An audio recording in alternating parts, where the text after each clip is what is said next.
You're listening to Seattle Real Estate Podcast. Welcome back, my friends. What are we talking about today? Zillow will offer Portland home sellers cash, hard cash money offers on select houses.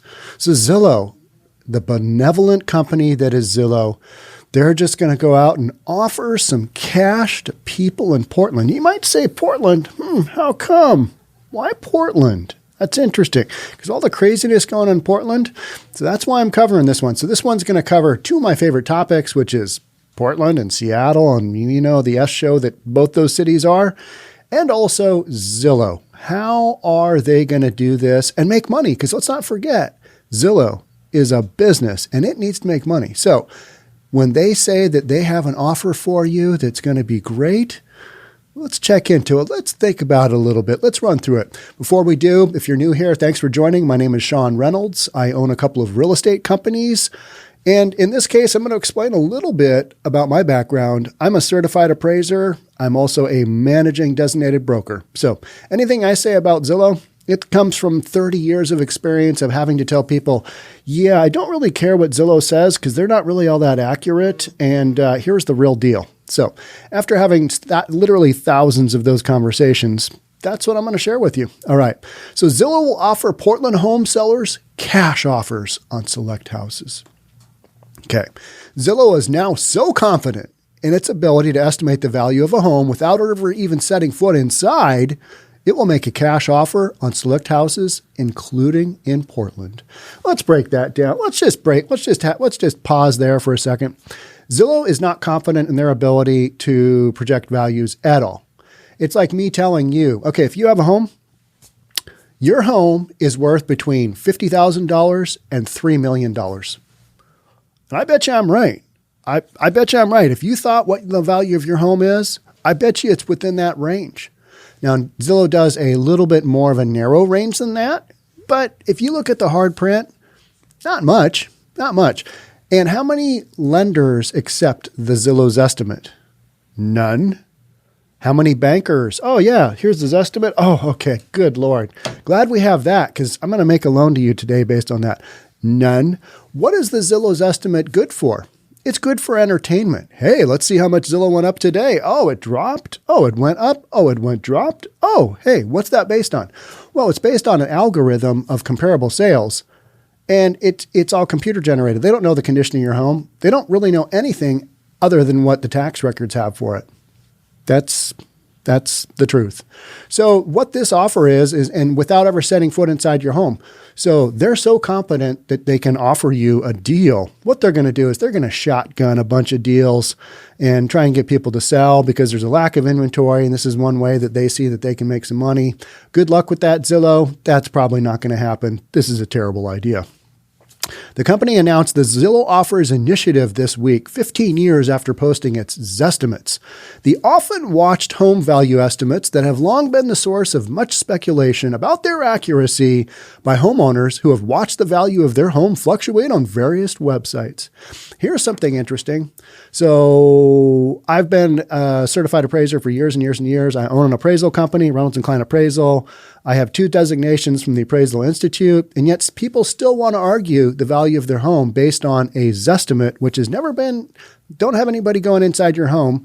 County records are not accurate. Most of the time, county records are not accurate because they are assessing value and they have a wildly different mass valuation criteria than what individual fee appraisers have. It's different process. So to rely solely on the county data, wouldn't probably do that. That's why as real appraisers, we go out and go through your home. We measure it. We count the square footage. We count the bedroom bath count. We count the quality. We see if it's on a busy road. Estimates, they don't do that. They don't do any of that.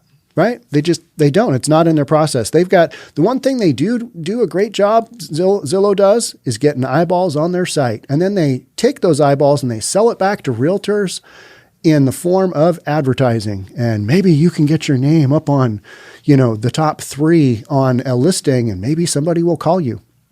And the thing about Zillow leads is they are very difficult leads to run. It's a cold call.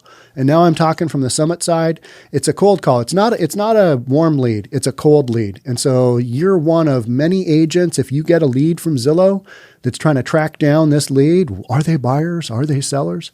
It's a numbers game. You just got to go through a whole bunch of people before you get one or two that are good. And with the experience we've had, I've got one broker at Summit that does okay with Zillow, but he's been doing it a long time and he's got a ton of reviews. And if you don't have a ton of reviews, and this is what Zillow doesn't tell you, if you don't have a ton of reviews, you're not going to rank very high within their criteria. Nobody's going to call you. That's the bottom line. Right? So you got to get those reviews and you got to work the process.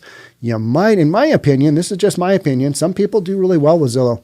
In my opinion, you're better off doing traditional marketing and just going down the how to expand your referral base so you get clients over the years. And the Zillow leads, any of the online leads, those are typically entry-level leads, first-time home buyers. Nothing wrong with that. But most people say, I want to work luxury. Well, nobody goes on to Zillow to try and determine their home and then pick a listing agent from there. It just doesn't. It's not done. In luxury, people have money and they're going to go from a referral within their network. That's how it's done. So if you want to do upper end luxury listings, you're not going to go through an online lead generation source like Zillow. You're just not going to do that. You're going to start building out that process. So if you're going to build out a process through Zillow, why not build it out in a traditional way? Email people, annoy them as their real estate agent, do the whole Instagram thing, do the whole Facebook thing. Just get your name out there top of mind. Kind of like watching some guy with, a real estate podcast. Kind of like that. Something like that. I don't know.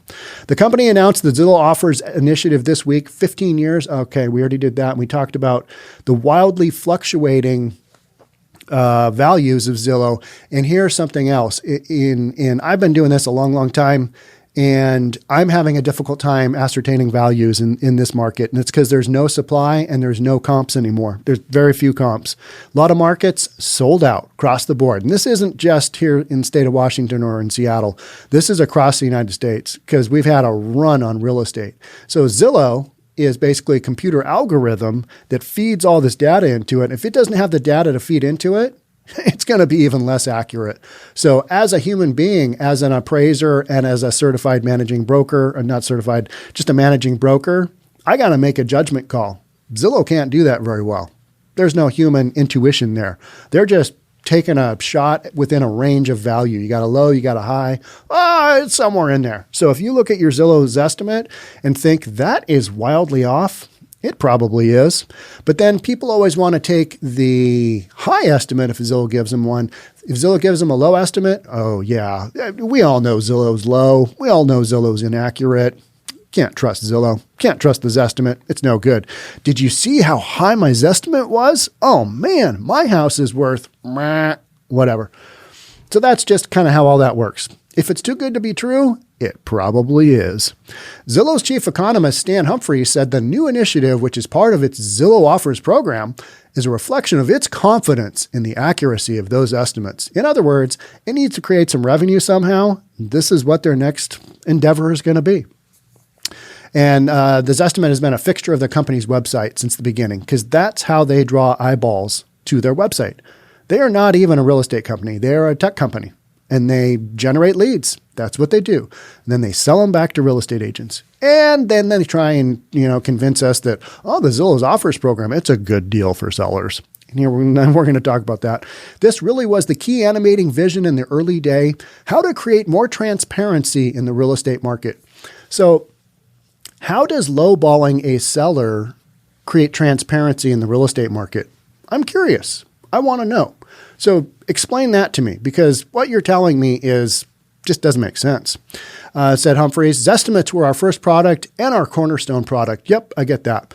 Zillow is among a growing number of national iBuyers that use technology to make offers that aim to streamline the buying and selling process by eliminating the need to ready a house for sale and market in traditional ways.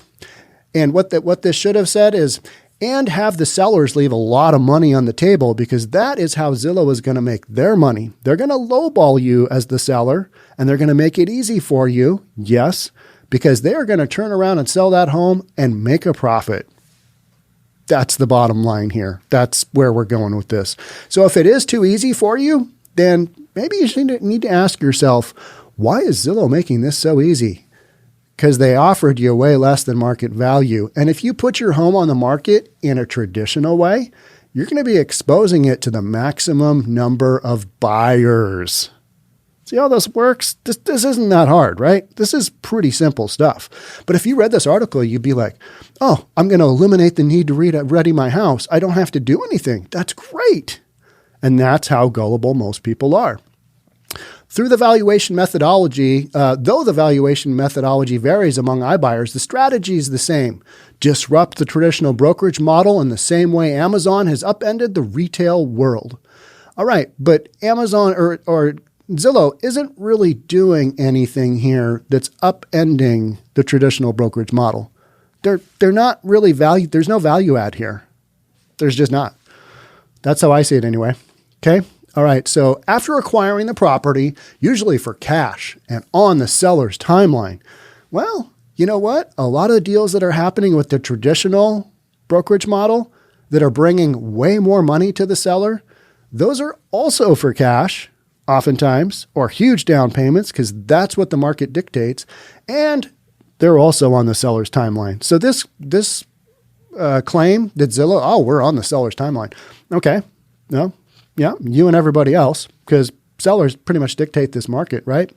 Zillow and other iBuyers do whatever repairs are needed to resell them. Okay. That's good. That's good. You're fixing a house up that needed fixing. Excellent. Because some iBuyers are not licensed brokers, they use local agents to resell the house. So we're back to the traditional model here. Am I reading that right? I think I am. They use local agents to resell the house. Huh, that's interesting. Yeah, okay. Zillow and other buyers aim to use technology to offer sellers what they call a hassle-free experience. In other words, you are trading that hassle-free experience for a bunch of your equity in your home. That's what you're doing. Since the pandemic, iBuyers have sought to raise their profile by touting their ability to complete a sale by eliminating the many face-to-face interactions that happen when a home is sold the traditional way. Well, if I make you an offer that is, good enough for you and good enough for me, but you don't really get to see how many offers you would have gotten by putting it on the market, you're probably fat, dumb, and happy, and you'll move on your way. Maybe you've owned the home forever, and you don't care about getting an extra 50 or 100 grand for your home. Maybe you don't really need that money. Check out an iBuyer. Go with an iBuyer. I'd go that route too, if those were my criteria, but that's not typically my criteria. That includes the ability to sell without having to prepare the home for sale. Again, leaving money on the table. Host an open house. Nobody's really doing that anyway. That's kind of irrelevant. Plus, most homes don't sell on open houses. That's there to lead generate for the buyer, for the buyer's agent. They want to try and get buyers. So you get somebody in there that holds the open house. Hey, are you affiliated with the buyer's agent? Oh, you're not? Okay, here's my card. Here's my name. That's how open houses work. So it's good we had this talk, right? So host an open house or have strangers in your home during showings. We can't have that. Let's be honest. This is overblown. This doesn't really make any sense. Most iBuyers also tout the ability to schedule their own closing date. Wow, that's something else. So if you come down to Mr. iBuyer, you're going to pay me 50 grand less than the traditional buyer, but I can schedule, my own closing date with you. And these guys also are willing to work with me. What's the advantage of taking less money from you? I mean, what are we doing here? So those are questions that need to be asked and answered. And you know what? We keep seeing this kind of stuff. And I'm kind of like, yeah, all right. When you show me something new about the technology or you show me something new about the way you're disrupting the traditional model, then I'll listen. Otherwise, this is kind of silly. Zillow now publishes estimates for more than 97 million homes across the country, none of them accurate. Let's back that up. That is not true. When you are in a market that has a ton of similar housing, tract development, a lot of California is there.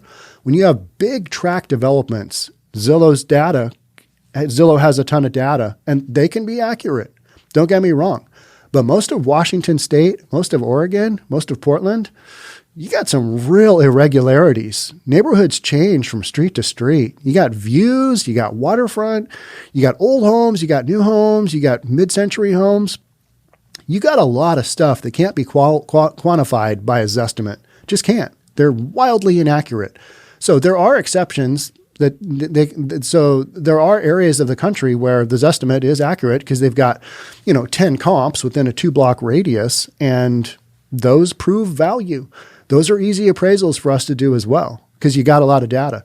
But in today's market, with as few listings have been out there, and we've been babbling about this for years here in Seattle, and now we're at a point where we're like, we don't have enough comps to use for our appraisals. So how is the Zestimate going to accurately create its model? It's not. So if you look at that Zestimate, understand it is wildly inaccurate for the most part. So with the exception of tract developments. So the Zestimate, it uses statistical and machine learning models that can examine hundreds of data points for each individual home. That is if there are hundreds of data points. Today's market, there aren't. So you got to use human intuition in that. You have to do what's called the final reconciliation within the appraisal process. You take the 3 approaches to value. You got the cost approach, you got the gross rent multiplier, and you've got the market approach, which are comps. Now, you basically just use the market approach because that's the most accurate. It's actual data of homes that have closed. If you don't have enough of those pieces of data, it's going to be your best guess, your best professional guess. That's the hard reality. Okay, that's all appraisal is. It's an opinion by a professional. It's an opinion. That's typically pretty accurate because you got to go through all these steps to create this value. So the Zestimate, it also incorporates the specific characteristics, including square footage, location, or the number of bathrooms that can impact the value of the house. Here's the kicker. It's taken those from the tax records, which are often inaccurate. They just are. Because unless it's a newer home that they've been able to take from plans and specs in recent years, that square footage is going to be off. Maybe people finished out the basement. Maybe people converted the garage. Who knows? If the tax assessor hasn't been inside the home, they don't know that it's been remodeled or that it's been torn apart. No idea. Tax records don't reflect that. And the assessors do the very best they can with the information they have. And oftentimes they'll be like, yeah, we know a major addition happened to this home, but we can't prove it. We don't have a permit, and we don't have the ability. And the owner is saying, oh, nothing here to see, because they don't want their taxes to go up. So touting that square footage, location, or number of bathrooms can impact the value of the house, that is absolutely true. But Zillow doesn't really reflect that because they don't go into a home. They don't really accurately look at each home.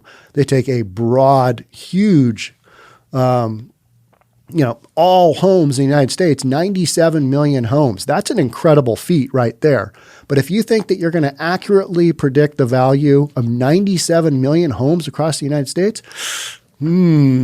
yeah, there's some issues there, right? That's tricky stuff. Using artificial intelligence and high-tech software, including computer vision, it's now using photos and other imagery to help value a property.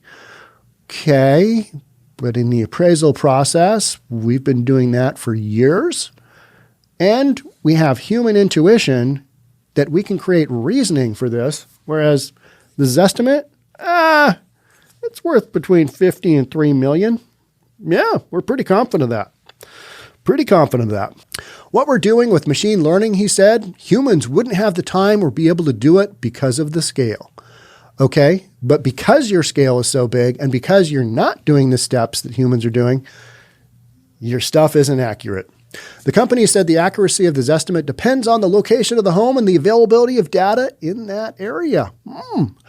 The more data available, the more accurate the Zestimate value will be. So until it has more data for more areas, the company is making cash offers to owners of select homes in 24 metro areas around the country.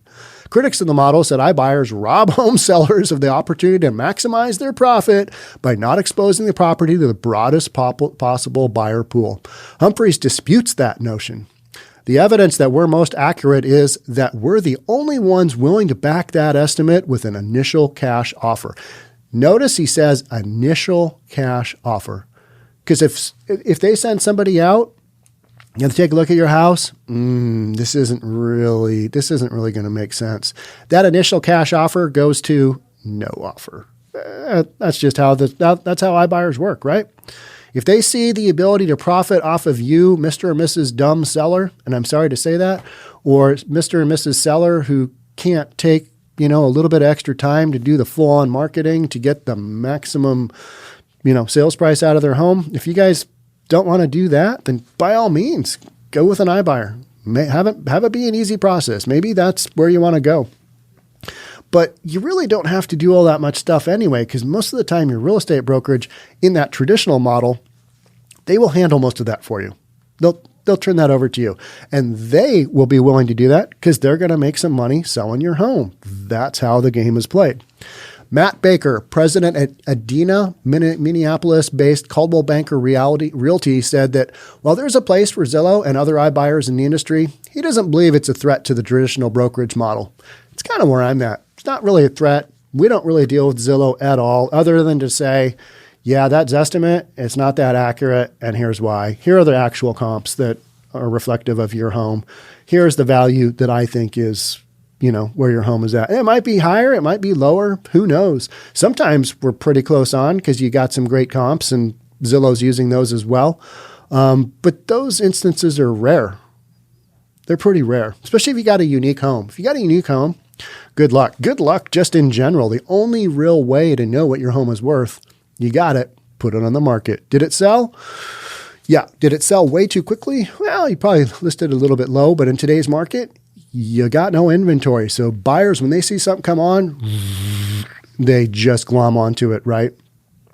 I thought we'd see a little bit of slowdown with the rates doing what they've done, but I think it's putting more pressure on buyers.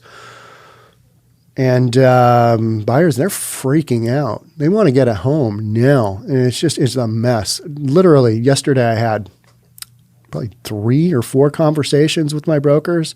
Yeah, we got beat out on this offer. Yeah, I know, thanks for helping me put this offer together, Sean, but my buyers, we realized that we can't even come close to competing. They've got 15 offers already, and they're already way over where we're at. We can't compete. We're just not even going to send our offer in on the offer review date. And it's like, okay, but hang in there. Tell your buyers to hang in there. They'll get one. It's just going to take some patience. You just got to hang in the pocket, take the beat down. And if this is really what you want to do, you will get one. You may have to change up your criteria. You may have to settle for something that you wouldn't have had to settle for 6 months ago because the market is moving that hard. It's changing that quickly. So iBuyers are the ultimate expression of a convenience, he said, but we can replicate that. This is the Coldwell Banker guy. Yeah, I agree they can. So Zillow Offers is available in these metros: Atlanta, Austin, Texas, Charlotte, North Carolina, Cincinnati, Colorado Springs, Colorado, Dallas, Denver, Fort Collins, Colorado, Houston, Jacksonville, Florida, Jacksonville, home of Limp Bizkit's Fred Durst, Las Vegas, Los Angeles, and Miami. Okay? So those are the areas that wait a minute, we've got more. Minneapolis, Nashville, Orlando, Phoenix, Portland, Raleigh, North Carolina, Riverside, Sacramento, San Antonio, Tampa, Tucson. Okay. So this is what Zillow's doing. And I've seen Zillow come and go over the last whatever it is years with so many different programs that never stick. I give Zillow kudos for trying. They are always trying something new. Most of the time it doesn't work.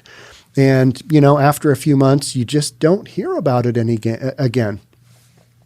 But again, they're not a real estate company. They're a tech company, and they want to make money off of you selling your home to them.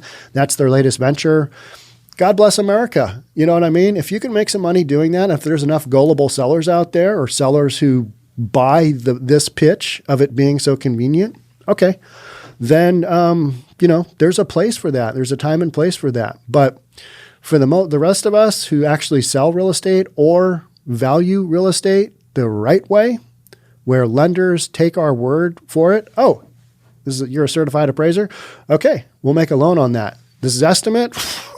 Are you kidding me? Who knows the accuracy on that bad boy? We're not lending our money on that. And again, the only thing that a Zestimate is good for is a starting point of, well, what did Zestimate say? What does Zestimate say? But you've got a ton of other places that do the same place, websites that do that as well. So you can check that out. But your best thing to do is, if you're curious about the value of your home, talk to a real estate broker that knows your market. They'll give you some advice for free, because if you're thinking about selling, they're going to want to be, they're going to want to help you out. And by help you out, I mean earn a commission. And if you want to go as far as talking to an appraiser, that's fine. Here in the Seattle market, our appraisals start at $750 a pop. And a lot of times our appraisals now are $1,000, because this stuff is complex and it takes a long time to put these reports together. It takes a long time to analyze all the data. And so that's why it's way more expensive than a Zestimate, which is free. You get what you pay for.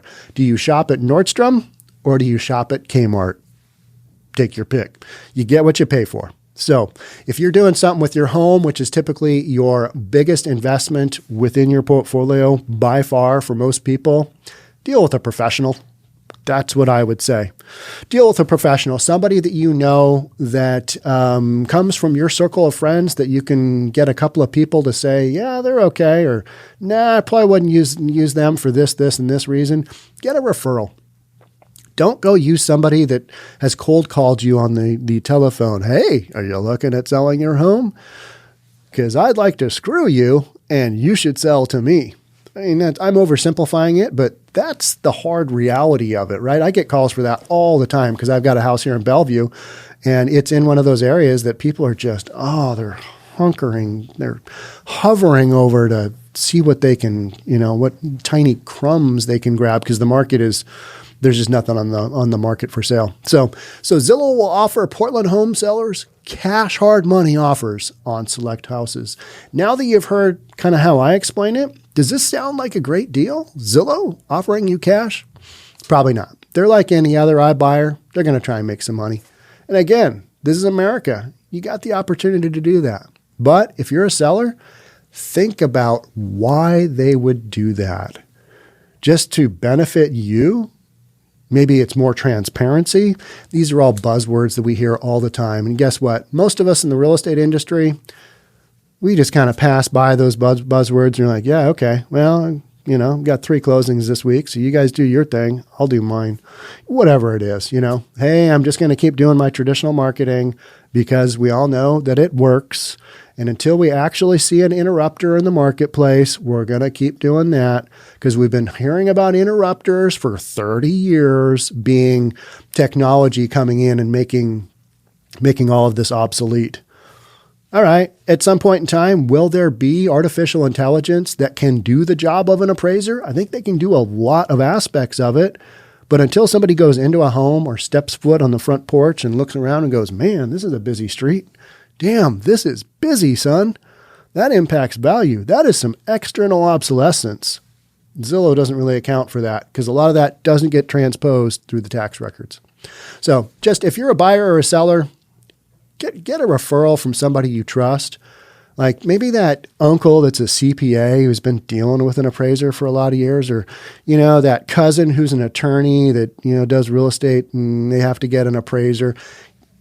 Go down those roads. Don't talk to somebody on the phone that cold called you because you're a Zillow lead. That's kind of not where you want to go. But that's just me, and I own a couple of real estate companies. So is this conversation self-serving? A little bit, but it's more, hey, here's the reality of these situations. That's how I see it. Could be wrong, but I'd probably argue this with just about anybody, because I've been doing this a long time, and this is just kind of how it works. All right, that's it for me on this one. So, caveat emptor. Let the buyer beware. And the seller. Let the seller beware too. All right, that's it for me on this one. I will catch up with you guys on another one. Until then, take care. We'll see you then. Bye for now.